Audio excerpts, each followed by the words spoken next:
Hi, my name is Francine and I have ovarian cancer. We don't know how long I have, so my job right now is to make every day count.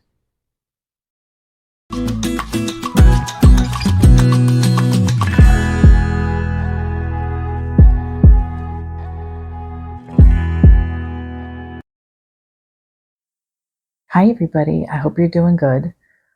I had a different video in mind for today, but I saw a lot of comments from my last video, which was the oncology visit, which I will link up here or up there. I can never remember. But I had taken you with me and I got a lot of feedback about the oncologist that I should get a second opinion um, and a couple other things I want to address. So I'm preempting this particular video that I had lined up for this. And if there is anything imperative I wanted from the other footage, I will add it to the end of this video. So I think that if several people say similar things, that's something I should pay attention to. That doesn't make you all right. It actually means I think what I did was edit it poorly. Maybe I took things or took context out of the equation. It was a long visit, and I pretty much rendered it down to maybe 50% of it.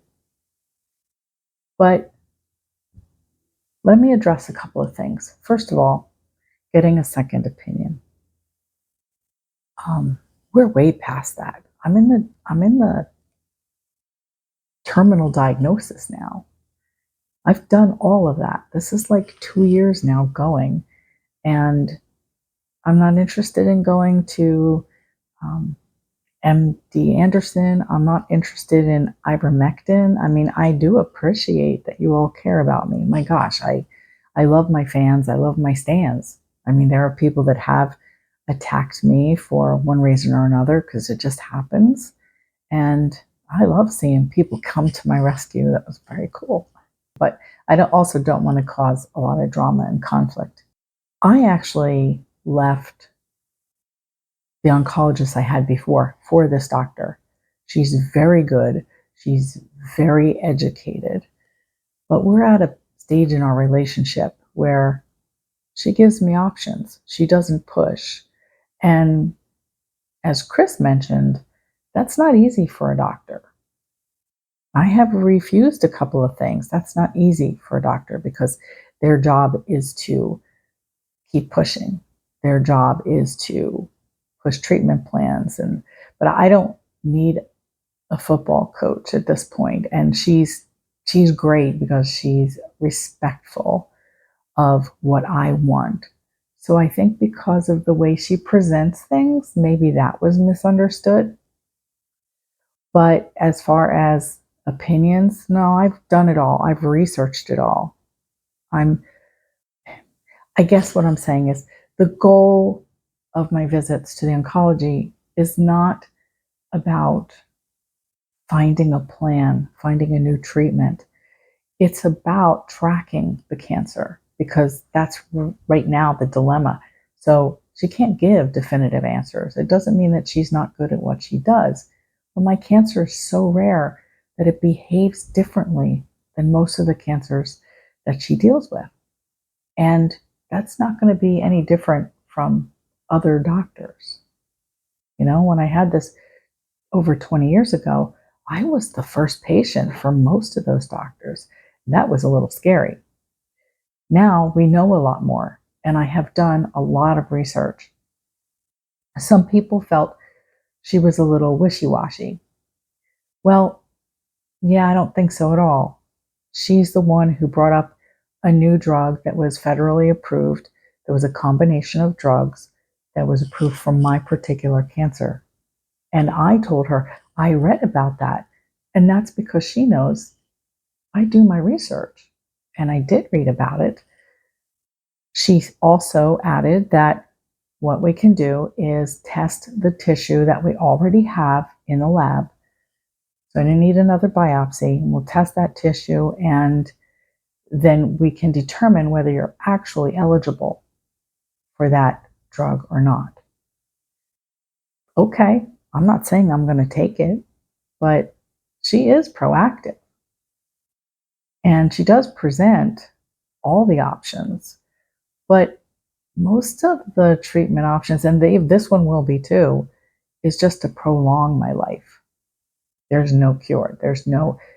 It's not about any cancer. It's just that there are not as many treatment options to get rid of it or to get it into remission as there are for high grade cancers, you know, more mainstream cancers. So this is called low grade. It means that it grows very slow. So in some respects, time is on my side, and I'm always open to a miracle. So yeah, go ahead and test that tissue and see if I'm eligible. I'm going to want to do some more reading about it, but she's not wishy-washy. She says it like it is. So the other thing was a lot of people criticized the PET scan and when to get it. So here's my take on that. I told her, I said, as a personal favor, I would appreciate if my next scans, we get them every 3 months, if my next scans, I could do a PET scan from a different hospital. And she said, sure, okay, I'll put you in for the 3-month scan. I didn't push for anything. She is the one who came up with it on her own, saying, well, on second thought, we could just do that now, because it was basically because my take on it was it's not another CT scan. My insurance would never pay for just me to just get CT scan after CT scan that soon, but it's a different scan. So that would be covered. And yeah, there's no reason not to do that. Just because that didn't come out of her mouth immediately doesn't mean that she's not doing something in my best interest. So I didn't push for that. I was like, okay, fine. And just so you know, I do have that appointment scheduled. That was part of my other video for today. That appointment is scheduled on June 7th. So that's just a couple weeks away. And I'm not upset with anybody. I'm so glad that you guys point things out to me. But I just wanted to let you know that this is a really good doctor. And Chris and I both feel things may have been taken out of context with my editing or a lack of editing skills. But she is good, and I have no plans on making a change. I am more of an advocate for my own health care than a lot of people claim to be. I do my homework, I do my research. And at this point in our relationship with my oncologist, she knows what page I'm on, and she respects that. And she allows me a lot of elbow room. I mean, I am the one who said, could we try the PET scan at another facility? Now, she may have suggested on her own to consider a PET scan next. But my request was actually, can we get it at another facility? And she knows why I asked that too. It's because there was a place that I have gotten it before, and they use a different technique. So my hope is that they can look at the PET scan they did for me 2 years ago. And I've had a PET scan where my oncologist is now, but they didn't compare it to the last one because of the technique used. The results are just slightly different. So she understood that. And believe me, that's not convenient for her. She can't really readily get the scans in her hands. I mean, she'll get the report, but she likes to read them herself. So I'm going to do my best to make sure that happens. So yeah, I'm really sorry about that. There's no need here for you to come to my aid. um, my healthcare choices are made. I get a lot of random, you need to go to this place, you need to go to my husband's oncologist. Well, that oncologist treats, um, is a urologist or, prostate doctor.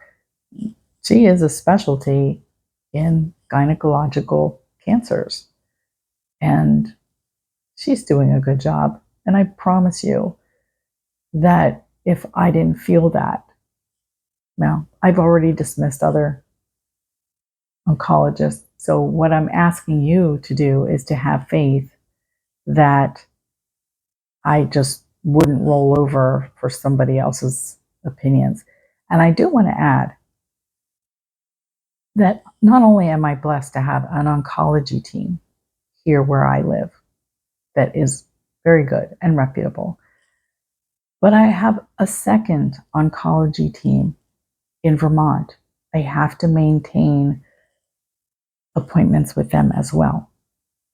So they work together, and that doctor is also, or there's a team of two in Vermont, and they're both gynecological um, oncologists. So they have experience in this. Now, not a whole lot of experience. I'm not going to lie to you. It's such a rare cancer that doctors usually have a small handful of these patients, like myself with this cancer. But I'm doubly blessed to have two oncology teams that I'm very happy with. So as far as like having researched or second opinions, I mean, I've even been down to John Hopkins. So I don't want you to misinterpret this.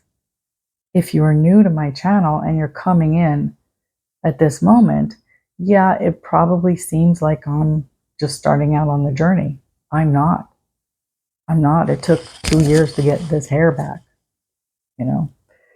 So, I appreciate your feedback though. And, like I said, I'm not upset, but I'm upset. I'm not mad at anybody. I'm just upset. There's an upset because I don't want there to be any, I don't know, misinterpretations that I'm getting poor health care. I'm not. And she, if she holds back at all, it's just because she knows the page I'm on, and she has other terminal patients. And there comes a point where the patients,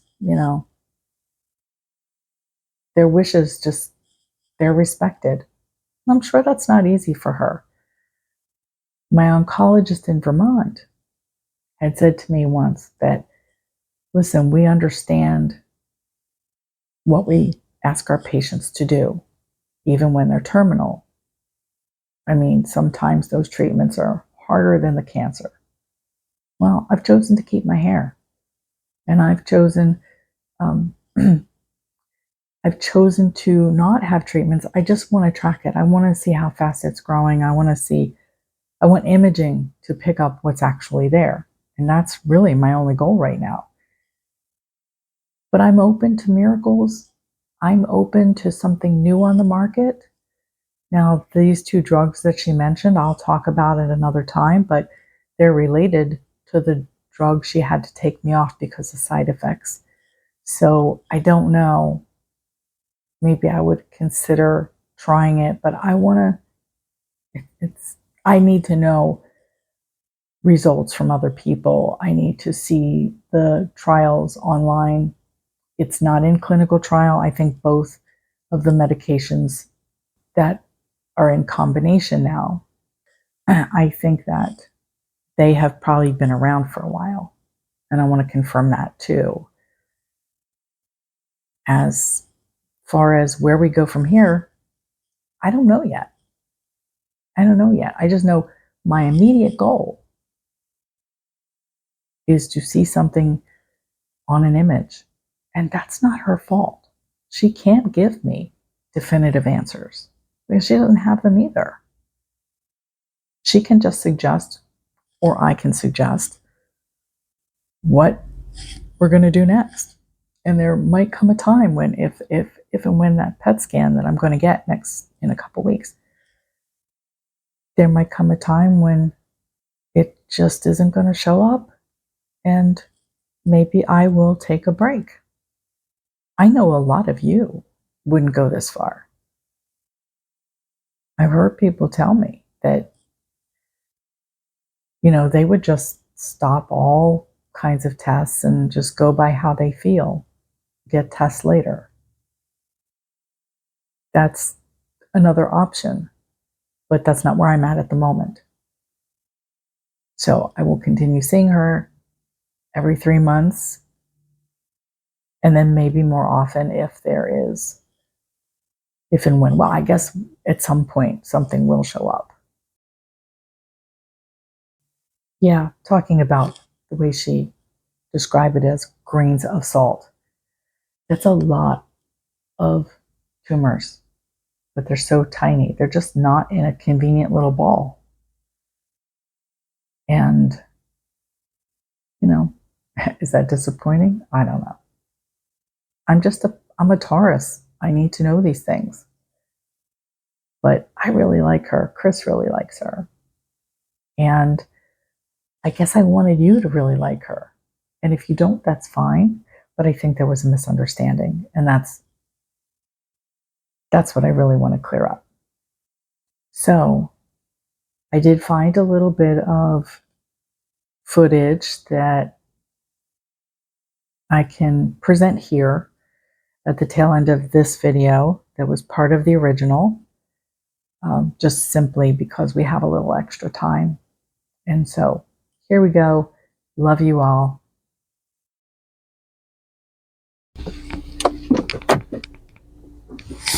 Hi, everybody. I hope you're doing well. I'm having an okay day. I mean, it's morning. It is rainy, but I'm not feeling bad. And I need my energy today, so I'm probably going to take a Ritalin. But for now, I need to go ahead and schedule that PET scan. Although I don't know that they'll schedule it today, but they don't have my paperwork, the order in the system, because I'll be bringing it from a different hospital. And as I mentioned in the last video, I requested to go to a different hospital. It was the one where they actually use a different technique for the PET scan. So I'm hoping that they can compare the results from the one I had there 2 years ago.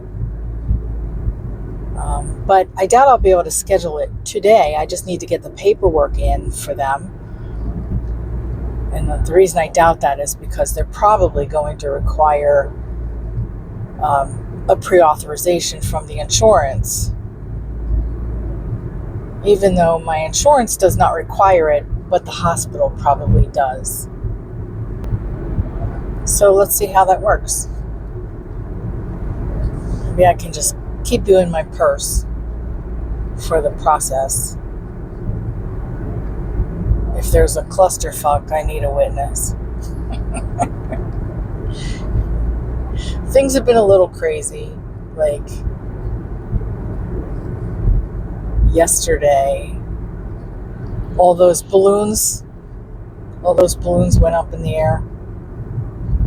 Just trying to secure them, and the wind just like poof. And then like an hour later, I got a coffee at Starbucks, and they gave me a lid that didn't fit. It was too big. So that was a cleanup on aisle 5. So I was kind of like, let's not do anything else today. Does that ever happen to you? Like you see like a couple of things happen in a row, and you're like, nope, let's wait till whatever astrological aspect is happening today and let it move through. Sometimes it only takes an hour to change the energy. And on the flip side, I have had situations where things came out beyond my wildest dreams. So I mean, I didn't go out and buy a lottery ticket, but I would go on to the next chore right away that I've been dreading to do, like whether that is making appointments or needing to talk to customer service about a bill that's shouldn't be in existence. And usually that little window of time works out. So I'm always mindful, listening to the universe. Do you do that? Being mindful is important because I do believe the universe works. God is in charge. But the planets and everything, that belongs to God. So it's prime real estate. But yeah, tell me your stories. Does that happen to you? Like some days you just go, nope, I'm not doing nothing today. I'm back. I am rested, well napped, and I had another coffee, so I didn't take a Ritalin. I don't think I needed it. Hopefully, I don't still need it, but I don't like to take it. Why? I couldn't tell you. I guess I'm afraid to get addicted to things. At this point, I don't know that it really matters, but life goes on, so I don't have to deal with other issues. Anyway, I called the number that they gave me for scheduling when I got home, and I do have an appointment on Saturday, June 7th. So that's good news. They actually act a little quicker than the other hospital, although they both have their merits, both of these hospitals. So I will definitely update you then. But I did want to quickly tell you some really good news out of Delaware. Governor Matt Meyer signed the Death with Dignity bill. I think actually it's called the End of Life Options Bill.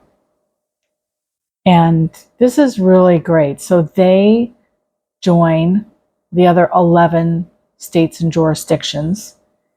And so it's growing. And it's not too far away from me. So if they will allow other states to come in for that service, then I probably won't go to Vermont. I love Vermont, but boy, that would just be so much easier for me when that time comes. And that will be probably up to Compassion and Choices, which is a great nonprofit organization, to give them a little nudge. The only reason that you can go to Vermont and Oregon is because they sued them. And so it was really a lot of pressure. I don't know that Delaware would need that much pressure, but I just something about them that's very progressive in other areas. And I'm just wanting to let you know that we're all making progress. And so with that good news, I'm going to close. Be blessed, because you're blessed. I still feel blessed. And I'll see you in the next video. Bye.